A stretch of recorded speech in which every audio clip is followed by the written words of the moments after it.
Welcome. We are live. I believe we are. It is, as you can tell, it's kind of it's an on location day for one, but two, there's a little bit of a rain out here. So hopefully it doesn't come down on us and you can hear me okay. Let me know in the chat if you're able to hear just fine. We're gonna get started rather quickly because we just want to make sure that we have enough signal to get this out without any interruption. So we're covering virtual assistants today. The reason I wanted to cover this particular topic is because I believe it's one of the most misunderstood ways of working. Some people absolutely swear by virtual assistants. I happen to be one of those. There's some people that have the most just, I guess, reservation about using virtual assistants in their business, whether it's going to take me too much time, the work is going to be done terribly. Um, I don't know how to do it. There's just so many different things that come with virtual assistants because you hear that all of the time, especially in the real estate industry, where you don't necessarily know what that means and how you can incorporate virtual assistants into your business. So, just to do one quick, I guess, reset, virtual assistants is basically working with somebody else remotely. That's essentially it. Somebody that's going to help you in your business and is going to help you remotely. So anybody here, especially now after the year that we had in 2020, anybody can be seen as a virtual assistant because now you're helping each other out and to further the cost. Either it's if it's in your business or somebody else's business, but you are working remotely to accomplish something. So virtual assistants.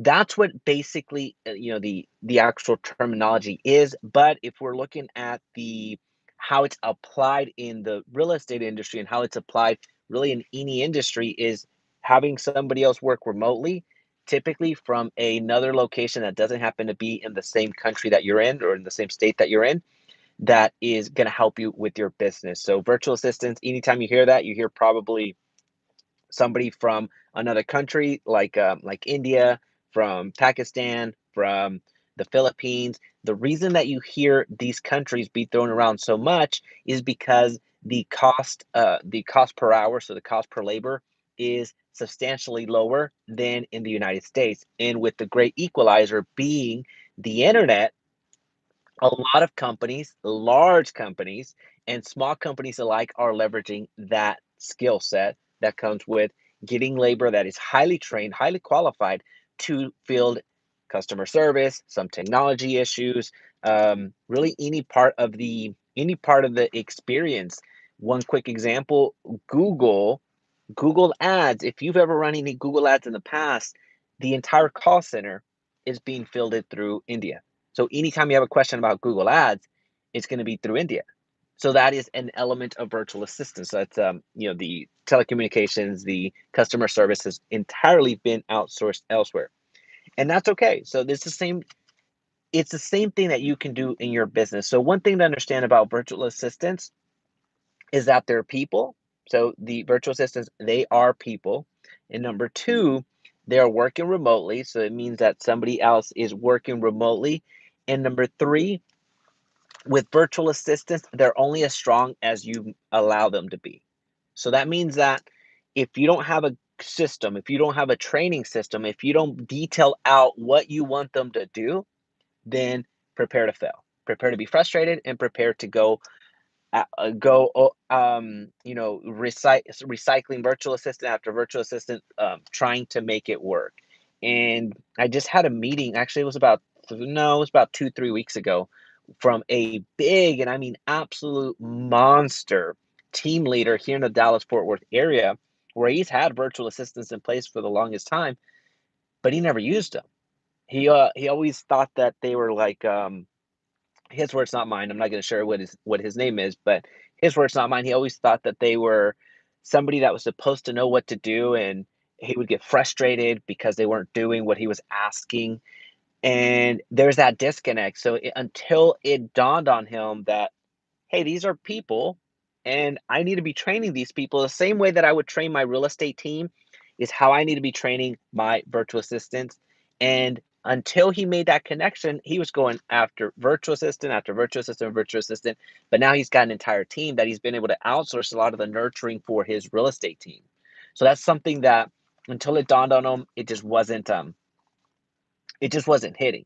So with that being said, I just have 5 steps to actually start working with virtual assistants because again, I would much rather you understand the system, the way that it's laid out, the way that it's going to help you grow your business than just talk about, hey, we use virtual assistants, but never give you a blueprint because I think that you can get that anywhere else. This video could be very straightforward. I could just stop talking right now and say, hey, just use virtual assistants. Well, Jaime, okay, how? So with that being said, you need to create 2 lists right off the bat. So today, right now, if you're at a safe place, if you're not watching this while you're driving, if you're at a safe place and at a place where you can stop, get a notepad out and write down this following. So there's 2 lists that you need to create. One, a list of items that you're doing right now, a list of tasks that you're doing right now, whether that is emailing your database every Sunday, that is writing a newsletter every Monday, whatever it happens to be, write that list down. So an entire list of what you're doing right now. That's something that you do every day, every week, every month, religiously. Something that you actually are presently doing. So that's list number 1. List number 2 is a list of items that you wish that you were doing. I wish that I was posting a Facebook story every single day. I wish that I was doing a Instagram post every single day. Something that you wish that you were doing in your business. So those are 2 lists. One, what you actually are doing. 2, something that you wish that you were doing. So these 2 lists are different, right? So it's what I'm doing now versus what I'm not doing, but I wish I was. So once you have those 2 lists, you're going to move to the next step. The next step is identifying the low hanging fruit. So looking at the 2 lists as they are, and if you're anything like me, this list of things that you're not doing is going to be substantially longer than the one that you are doing because you're one person and you understand that life gets in the way. So once you create these 2 lists, again, one is what you're doing, and then 2 is something that you wish that you were doing. Once you do that, you're going to move to step number 2, which is identifying the low hanging fruit. Identifying those items that you could easily pass on to somebody else. That you could, whether it was a virtual assistant or if it's a employee that you plan to hire or somebody that can help you out. What Don't worry about the who's going to do it right now. Identify those low-hanging items that somebody else could easily do that doesn't involve you.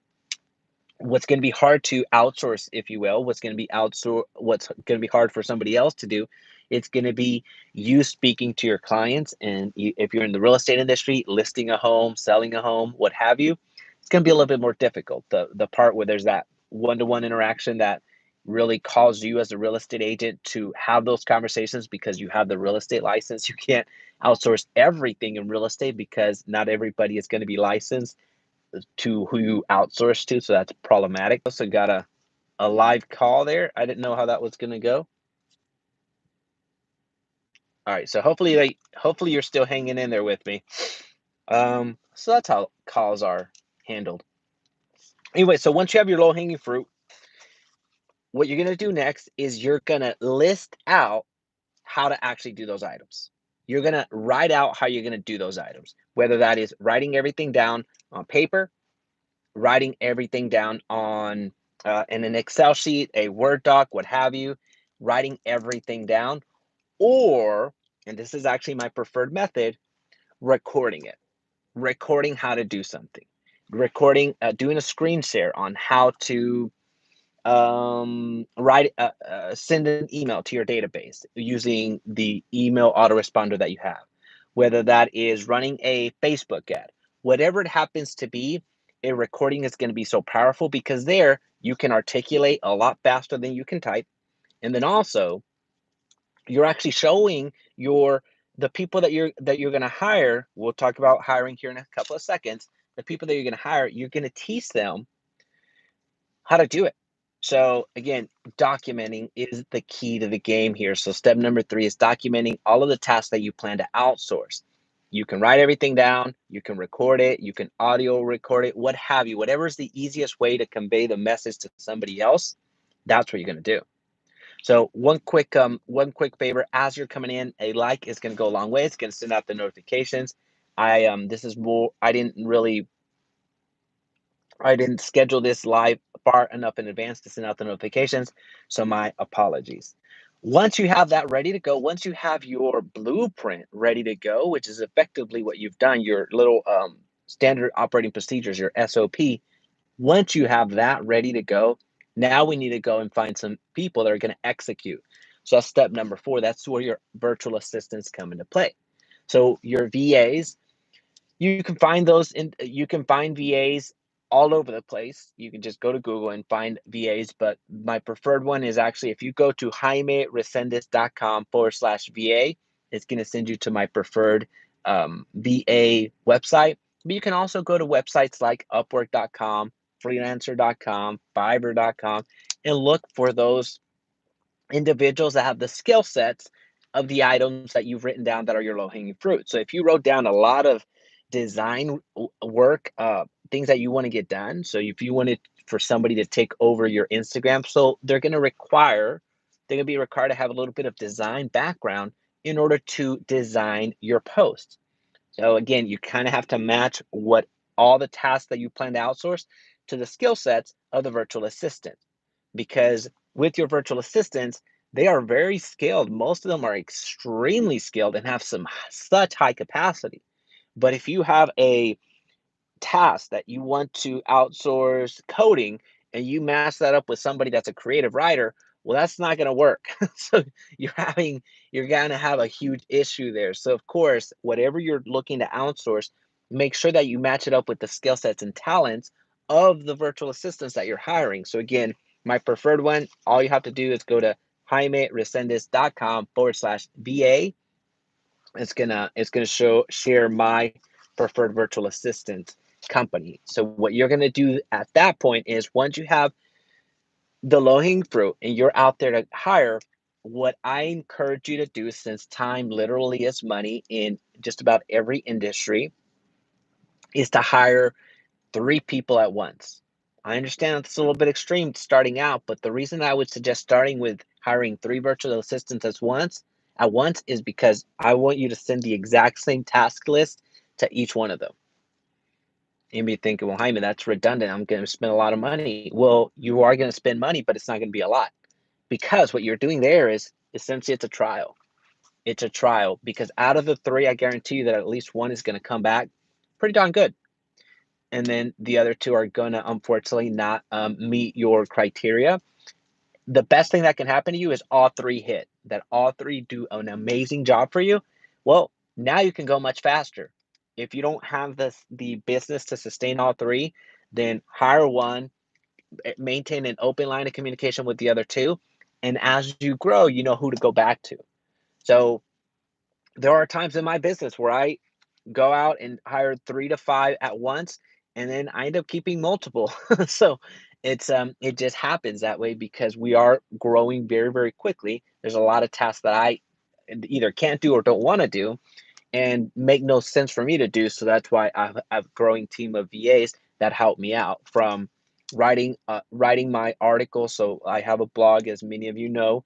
My entire blog is somebody writing that for me. The design work, so a lot of the graphics that you see all the graphics that you see, they're designed by somebody on my team. The editing, somebody is doing my editing at this point. Um, Daily tasks, somebody else is doing those daily tasks that can't get to physically at this point. So there's a different skill set for every person. So again, go out there and hire 3 people at once. And what you're going to find out is very, very quickly that one of them is going to supersede your expectations. And then the other 2, well, unfortunately are not. So we have are they based in the US state, in the US? Um, some of them are, some of them are. So what you're trying to do is avoid, and I'll come back to that question. Great question, by the way. So what we're trying to do though is we're trying to accelerate that it's not necessarily a learning curve, but we understand that time is money. So if you try one virtual assistant and they're just not, up to your standards, okay, well, the week, the 2 weeks, however long you have them on, that's going to cost you money because that's you being frustrated. That's the work not getting done to your standards. So you're going to have to go back to the drawing board and then spend another 2 weeks to try to find the right fit. So avoid that altogether. It's better to bite the bullet and hire 3 people at once. Get that going for a week or 2 weeks. It's going to be very evident very quickly. The moment that somebody doesn't deliver an item on time, the moment that somebody doesn't do what they say they're going to do, it's very evident. So back to your question, are they US based? Some of them are. So my copywriter, she is US based. We have Mexico is also another country that we have assistance from a call center perspective. Philippines, quite a good amount of virtual assistants from the Philippines. Who do we have? Ukraine. I believe my designer's from Ukraine. I feel bad. I don't know. I don't know where he's from. I think it's Ukraine. Where do we have? We have Pakistan. My editor's from Pakistan. So yeah, all over the place. All over the place. Remember, folks, the internet's the great equalizer. So that's just something that is a huge blessing where anybody can scale if you so will it. So from that standpoint, one of the things that we really need to convey to each other, or I need to convey to you, is a better way of articulating right now. You're only as strong as your team. We know that, but beyond that, your team is going to be only as strong as you allow them to be. If you going back to that previous example where my good friend, again, a big team leader here in the Dallas Fort Worth area, where he's had VAs, but it wasn't until recently that he actually dedicated his time to training them, educating them, informing them, that he's actually seeing results from that program. So you have to invest in your virtual assistants, in your outsourced team. One of the best investments that you can make for you and your team is going to be a project management software. Trello, Asana, Basecamp, Monday.com. There's so many of them out there. My preferred one is Trello. That's the one that I use. It's relatively inexpensive, and I can add team members to it very, very quickly. So the way that I'm organized is I have a board for each individual assistant. Some boards do have multiple members within it because they are tag teaming all the items that I have there. But this this board allows me to see where all of our projects are at any given time. This board allows me to make quick notes, provide quick feedback, upload documents, upload video. It allows me, excuse me, it allows me to put everything that is related to a certain topic in one place. Dan, Trello is a game changer. I just started using it based on your recommendation. Very cool. Hey, I love it, Dan. So Dan is a fantastic realtor out of Florida. So check his channel out. He does some amazing content. I believe he's at 3 videos per day. So check him out. He's somebody that is producing content at a very high level. So I highly encourage you to go check him out. Thanks for dropping by, Dan.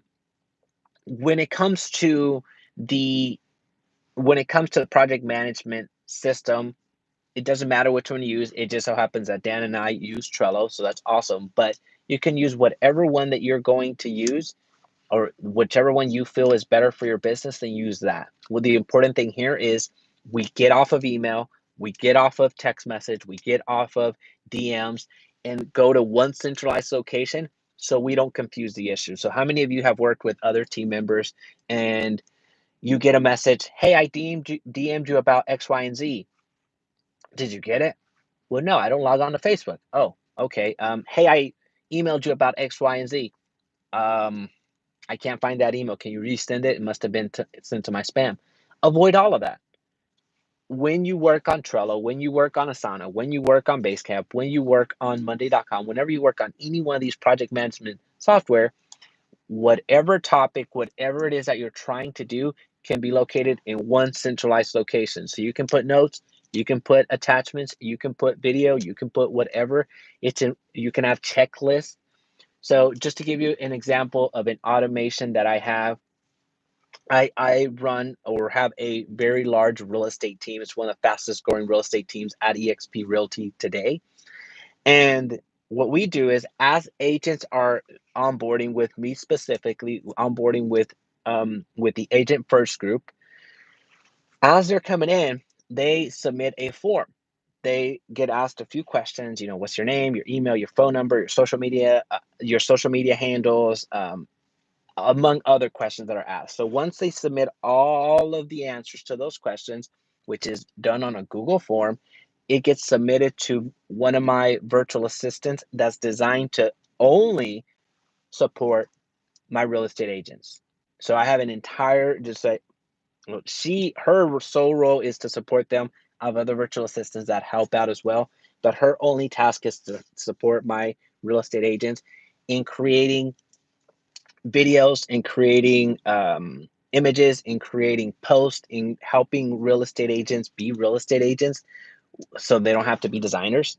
So as they onboard and they submit their form, I have an automation in the background that automatically creates a Trello card with the list of items. I think right now we're up to like 10 different things that the virtual assistants need to create and send back to the real estate agent. So as an example, they create a buyer video for YouTube. They create a seller video for YouTube. They create a what other video?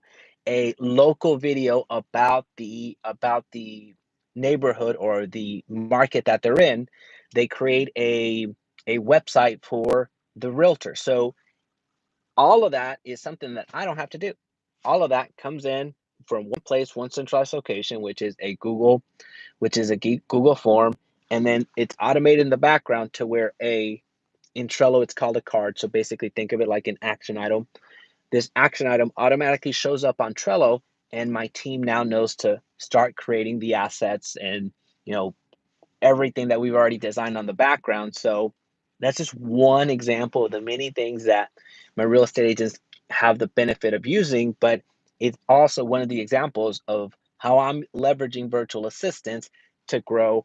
And at this point, although I am growing fast, I can't grow fast enough to outpace the production of my virtual assistant. So that's something that prior to having this system, I actually had to slow down my onboarding, had to slow down my real estate team because I just couldn't keep up with all of the benefits that I offer to every single one of my agents. So anyway, we're talking about creating our list. We're talking about going back in sequential order. So step number one, create your list, the list of what you're doing right now and the list of the items that you wish that you were doing. That's going to really help you out. Two, off of once you create your list, identify the low hanging fruit. Identify those items that are better suited being done by somebody else.